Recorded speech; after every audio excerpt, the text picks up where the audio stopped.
Helen Keller यांचा जन्म 27 जून 1880 रोजी अमेरिकेच्या अलाबामा राज्यातील टस्कम्बिया या गावात झाला. त्या एक अंध आणि बहिरे असलेल्या महान लेखिका, सामाजिक कार्यकर्त्या आणि वक्त्या होत्या. त्यांच्या जीवनकहाणीने जगभरातील लोकांना प्रेरणा दिली आहे. बालपण व आजार.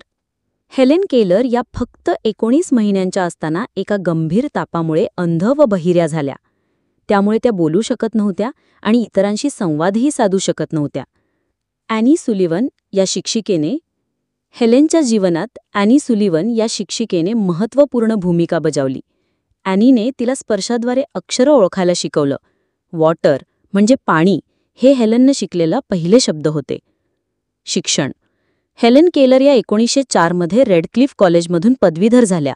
त्याही पदवी मिळवणाऱ्या पहिल्या अंध बहिऱ्या व्यक्ती होत्या. लेखनकार्य.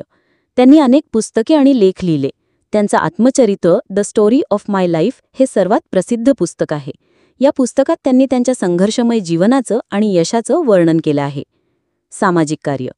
त्या अपंग, महिलांच्या हक्कांसाठी आणि गरिबांकरिता काम करत होत्या. त्या American foundation for the blind या संस्थेशी अनेक वर्ष जोडल्या होत्या. सन्मान. त्यांना प्रेसिडेन्शियल मेडल ऑफ फ्रीडम 1964 या अमेरिकेतील सर्वोच्च नागरी सन्मानाने गौरवण्यात आले. जगभरातील अनेक विद्यापीठांनी त्यांना सन्माननीय पदवी दिली. मृत्यू. हेलेन केलर यांचे 1968 साली निधन झाले. निष्कर्ष. हेलेन केलर हे जिवंत प्रेरणास्थान आहे.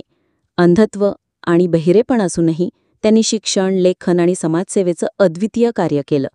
त्यांच्या जिद्द, चिकाटी आणि आत्मविश्वासामुळे त्या आजही अनेकांच्या आयुष्यात दीपस्तंभासारख्या आहेत.